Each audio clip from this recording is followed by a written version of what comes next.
you doing? It's Robin Nolan. I'm live on YouTube here because I want to show you some beautiful chords from Django's beautiful tune, which he wrote called Manoir De Mes Reves, or us English people call it Django's Castle sometimes. And there's this one chord, the first chord, right? It kind of goes, and it's a really cool chord. And when I first got into Gypsy Jazz or Django's music, I heard that chord, and I thought, what's that? Because you've got an A13, right? Right, that's just an A13 that you play. And then Django's got this chord where you go, right? So you kind of got the B flat, which is really kind of makes the chord much more interesting than just, right, like that. You've got, and that's the first chord of this piece called Manoir De Mes Reves, Django's Castle. Excuse me. And I've just been teaching it at the Gypsy Jazz Club. I do these live masterclasses every 2 weeks, and I've just been teaching a solo guitar arrangement of this tune. If you want to get the backing track and get the charts of that arrangement, go to gypsyjazzclub.com. You can actually get a free trial at the moment, 14 days, just see what it's all about. So go and have a look at the club, gypsyjazzclub.com. But I'll play a bit now, and then I'll show you a couple of those chords, which will give you the flavor of this tune. The first one.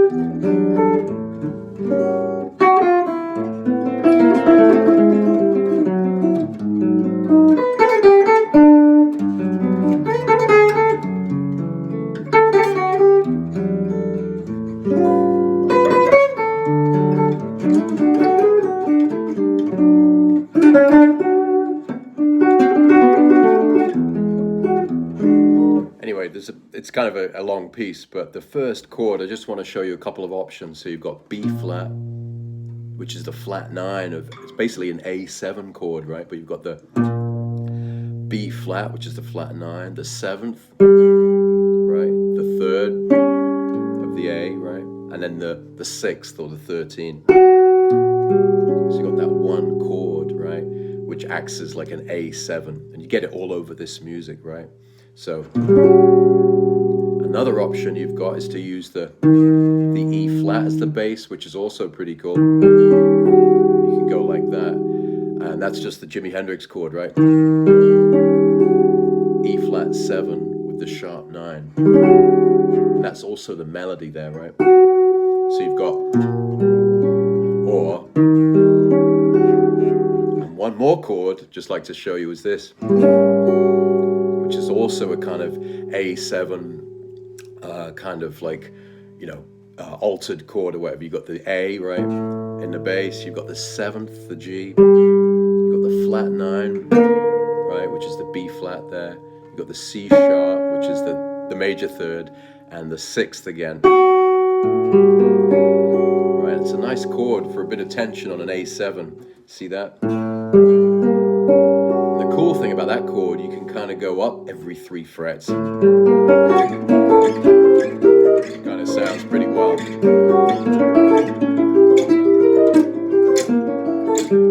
get a really nice kind of tension there with the A7. So that's one option. Also got the melody note. That's the melody of this tune. So you've got this option. You've got this option. You've got that same one with the, which is also makes it really kind of edgy. So that's the first chord of this piece, Django's Castle. I'm just going to show you a couple of chords in this little mini lesson. And if you want the whole masterclass, then go to gypsyjazzclub.com. You can get it there.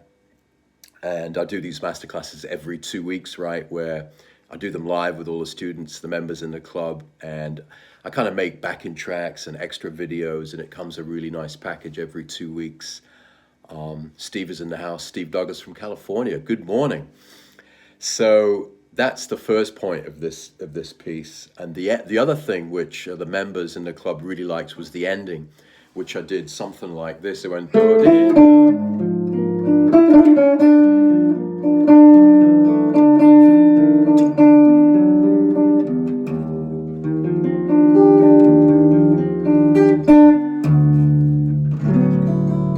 like that, right? So you've got this move.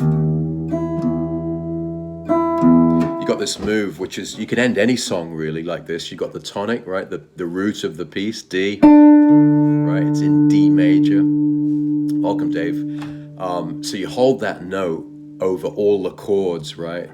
Welcome from Switzerland, welcome. So you got the D. So the first chord is this, right? Hey, Andreas. So there's the D. You got the A flat there. Then you got, right, this chord. That's the 3rd fret. You go. That's chord number 1. Number 2. G minor 7, right? Straight ahead. So 1. There's 2, right? Welcome, Kev. Chord number 3. Again with the D on the top. Chord number 4, F13.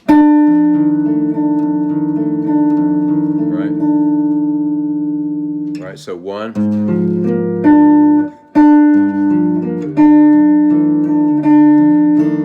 Then, which is a really nice kind of E minor 7 chord. Right. If you want the arrangement to this and the chart and me to explain it further, then go to gypsyjazzclub.com. I've been teaching this the last couple of weeks, and the members really love this tune. I'm doing part 2 next week.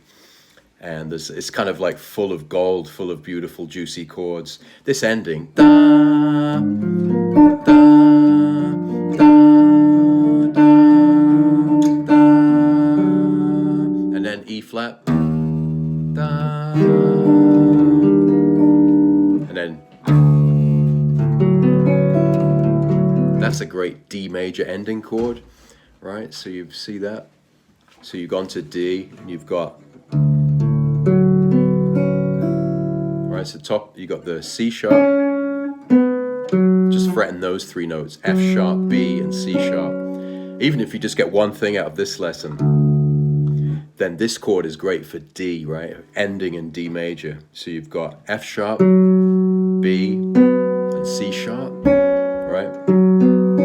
With the open E on top, right? The open A, and then. Right, you got the bottom D. Yeah, Dave says that tune down is awesome. So what happens there? So recap. Da, da, da, da, da, da, da. And now we've got to go from the E to the E flat, and that's half a turn or quarter of a turn. Right, E flat. Don't get it right every time, but it's okay. And then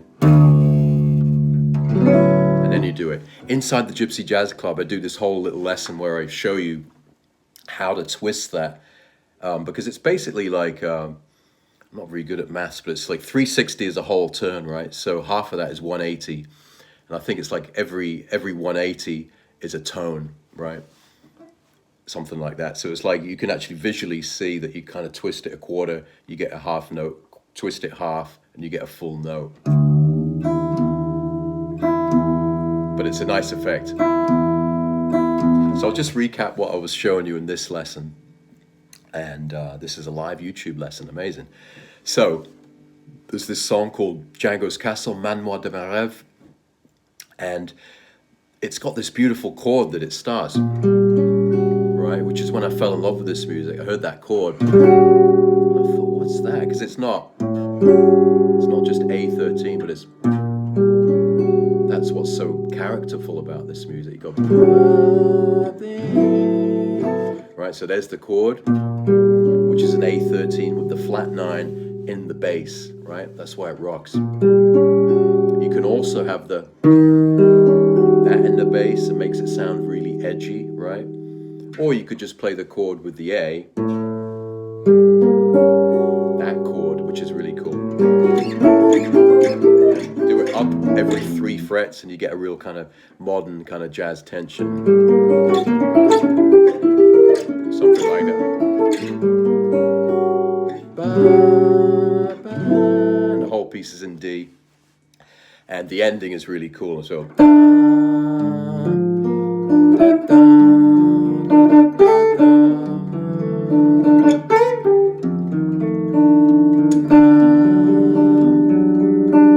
E flat, and then down a D. There's the ending chord, which is just A, F sharp, B, C sharp, and E. Right? It really sounds great. So I'm just going to jump off, leave you with that. Hey, welcome, Thad. Hope you're well, brother. So just think about Django's Castle. If you haven't heard it before or played it, it's a beauty, and it really suits the guitar. It suits a solo guitar arrangement because the kind of melody falls under the fingers, so it's not too tricky. And it's beautiful, lots of really lush chords. So go to gypsyjazzclub.com, okay, gypsyjazzclub.com, and go check it out. There's a whole resource, there's a whole community there. I do these live masterclasses, and there's guest teachers, and we have Zoom calls as well. This afternoon, we've got an open mic, so people can play, club members can play what they're working on. It's a really inspiring community, so I would love you to check it out. That's it. So have a beautiful day. I'll be back soon, and here we go.